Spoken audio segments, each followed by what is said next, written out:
આપણે ભગવાન શ્રી કૃષ્ણનું લીલા ચરિત્ર ચાલે છે.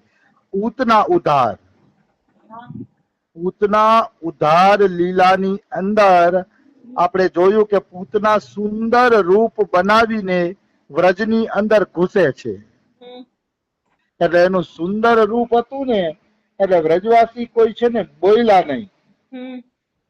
ડોંગરેજી મહારાજ કે બધા મોહમાં પડી ગયા. અને માણસ મોહમાં પડે ને એટલે વિવેક રહેતો નથી. નંદ બાબાએ બધા વ્રજવાસીઓને કહ્યું હતું કે લાલાને સાચવજો. બધા વ્રજવાસી એક એક જણા દ્વારે પહેરો ભરજો અને પારકું કોઈ વ્યક્તિ ગામમાં કે ઘરમાં ન ઘૂસે એનું ધ્યાન રાખજો. નંદ બાબા કહીને ગયા હતા પણ એક પારકી સ્ત્રી અંદર આવી ગઈ છે, ગામની અંદર આવી ગઈ છે અને એના સૌંદર્યનો બધાયને એવો મોહ થયો છે કે કોઈ એને રોકતું નથી, કોઈ એને પૂછતું નથી કે તું કોણ છે અને અંદર કેમ જાય છે. બધા ભાન ભૂલી ગયા છે.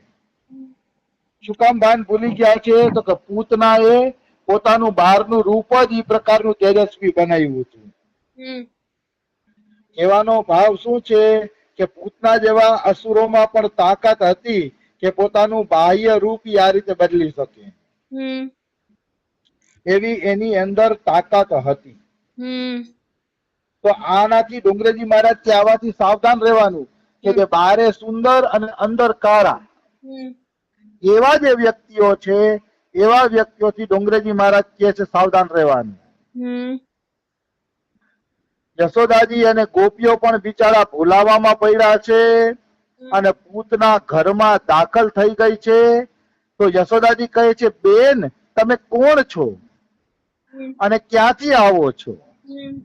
ત્યારે પૂતના બોલે છે કે હું મથુરામાં રહું છું અને મારા પતિદેવ બ્રાહ્મણ છે.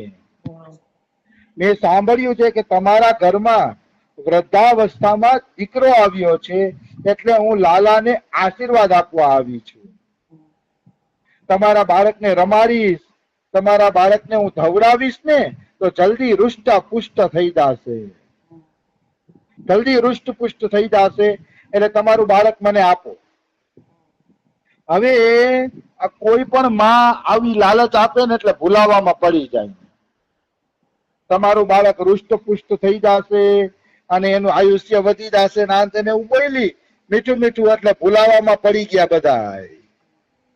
આમ પણ યશોદાજી બહુ ભોળા છે અને જે માણસ ભોળા હોય ને એને જગતમાં કોઈ ઠેકાણે છળકપટ ન દેખાય. યશોદાજીને કોઈ જગ્યાએ છળકપટ દેખાતું નથી. અને એક નંબરનો જે ગઠિયો હોય ને એને બધા ગઠિયા જ દેખાય છે. ડોંગરેજી મહારાજ કહે છે જે ગઠિયા છે ને ચોર કી દાદી મેં તિનકા, ચોર ને બધા ચોર જ દેખાય, એને બધા ગઠિયા જ દેખાતા હોય છે. પણ જશોદાને તો બધા સારા દેખાતા હતા એટલે જશોદાના મનમાં જરાય છળ કપટ હતું નહીં અને કોઈ છળ કપટ મારી હારે કરી જશે એવું જશોદાને ભાન પણ નહોતું. એટલે જશોદાજી પૂતનાને અંદર લઈ ગયા. હાલો હાલો મારે એક બાળકનો જન્મ થયો છે, ચાલો હું તમને એના દર્શન કરાવું. અંદર લઈ જાય છે. તો અંદર લઈ ગયા ને તો પૂતનાને જોઈને પારણામાં ઝૂલતા બાલકૃષ્ણ આંખો બંધ કરી દે છે. પૂતના અંદર ગઈ તો કાનુડાએ આંખો બંધ કરી લીધી. શા માટે? કેમ કે એવો જાણે છે, ભગવાન કૃષ્ણ જાણે છે કે પૂતનાનું મન મેલું છે અને જેનું મન મેલું છે એનું મોઢું જોવા માંગતો નથી. શું દિવ્ય વાત છે! ભગવાન ક્યારેય મેલા મનના વ્યક્તિના મોઢા જોવા માંગતા નથી અને મેલા મનના હોય ને એના મોઢા જોવા પણ ન જોઈએ. કે આપણે પણ રજોગુણી તમોગુણી બનાવી દઈએ, આવી વસ્તુ છે.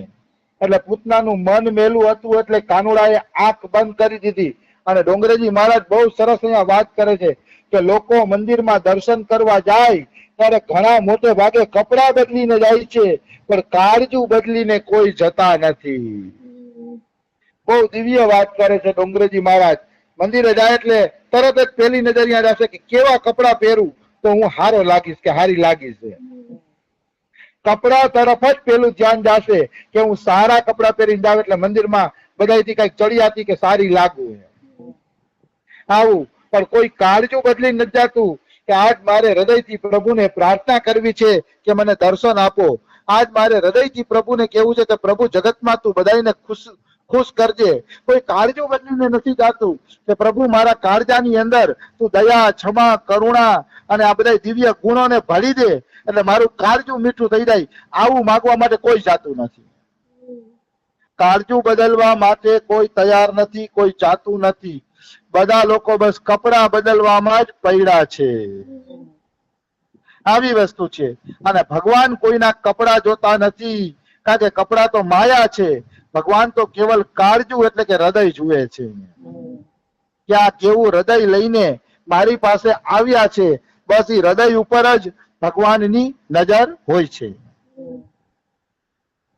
તો પૂતનાએ કૃષ્ણએ આંખો શા માટે બંધ કરી? એના વિદ્વાનો અને મહાત્માઓએ અનેક કારણો આપ્યા છે. એમાં પ્રથમ મહાત્મા એમ કહે છે કે પૂતના સ્ત્રી છે, સ્ત્રી અબળા છે, તે અવધ્ય છે. એટલે કૃષ્ણ વિચારે છે કે પૂતનાને માર્યા વગર છૂટકો નથી અને પાછી સ્ત્રી છે એટલે મારવામાં સંકોચ પણ થાય છે. એટલે આંખ બંધ કરી જાય છે કે હવે મારે શું કરવું છે. કારણ કે કૃષ્ણ એમ વિચારે છે કે હું વીર પુરુષ છું અને વીર પુરુષની સામે કોઈ વીર વ્યક્તિ આવે તો લડાઈ કરવામાં મજા આવે. તો પૂતના છે અને પૂતના તો સ્ત્રી છે. હવે સ્ત્રી હારે હું લડાઈ કરું સારો લાગુ કાનુડો કે એટલે આંખ બંધ કરી દે કે હવે મારે શું કરવું એ વિચારવા માટે કાનુડો આંખ બંધ કરી દે છે. તો બીજા મહાત્મા શું કે છે કે ઉપરનું કારણ યોગ્ય લાગતું નથી. માની લ્યો કે પૂતના સ્ત્રી છે, સાચી વાત છે, સ્ત્રી છે કે પણ તે રાક્ષસી છે અને બાળકોને મારી નાખવા આવી છે એટલે એને મારવામાં સંકોચ કરવો જોઈએ નહીં. જો રામ અને કૃષ્ણ બે હારે એક જ ખેલ બને છે. કૃષ્ણને 6 દિવસમાં પૂતનાને મારવાની વારી આવે છે અને રામ વિશ્વામિત્ર ભેગા જાય છે 16 વર્ષની ઉંમરે એમ, ત્યારે એને પેલા તારકા મારવાની વારી આવે છે. રામનું પેલું યુદ્ધ તારકા હારે થાય છે. તો વિશ્વામિત્રને કહે છે કે રઘુવંશી સ્ત્રીઓ ઉપર હાથ નથી ઉપાડવા, મારે શું કરવું? ત્યારે વિશ્વામિત્ર કહે છે આ આતતાયી છે અને જે આતતાયી હોય, બીજાને નુકસાન પહોંચાડતા હોય એને મારવામાં કોઈ દોષ નથી, મારી નાખો. પછી રામ તારકાને મારે છે. એમ અહીંયા પૂતના પણ રાક્ષસી છે અને બાળકોને મારી નાખવા આવી છે અને બાળ હત્યા જે કરતું હોય ને એમાં દયા કરવી જ નહીં, એને મારી નાખવી જોઈએ. જે નાના નાના બાળકોની હત્યા કરે, બાળકો ઉપર પણ રહેમ ન કરે, દયા ન કરે, એવી દુષ્ટ રાક્ષસીને તો મારી નાખવી જોઈએ. એમાં કિંચિન માત્ર સંશય નથી. આવી વસ્તુ છે. તો કૃષ્ણ ભગવાન એમ કે છે કે ભાઈ દુષ્ટ રાક્ષસી છે, દયા ન કરવી જોઈએ, પણ એને આંખ બંધ કરવાનું કારણ એ છે, કૃષ્ણ એમ કે મારી આંખમાં જ્ઞાન અને વૈરાગ્ય છે.